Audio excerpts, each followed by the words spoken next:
Normally this is going to be going through this hole in the top of the filter.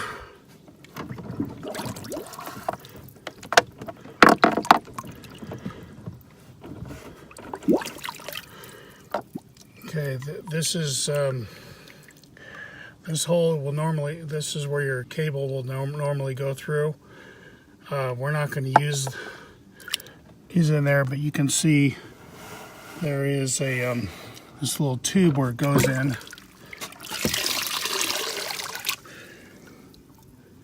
That's where the cell normally sits, but we don't want to put it in there, and I'll explain to you in a minute.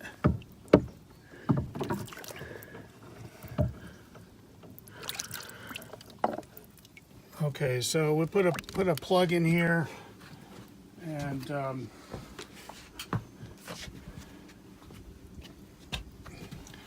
this one's already done, but we do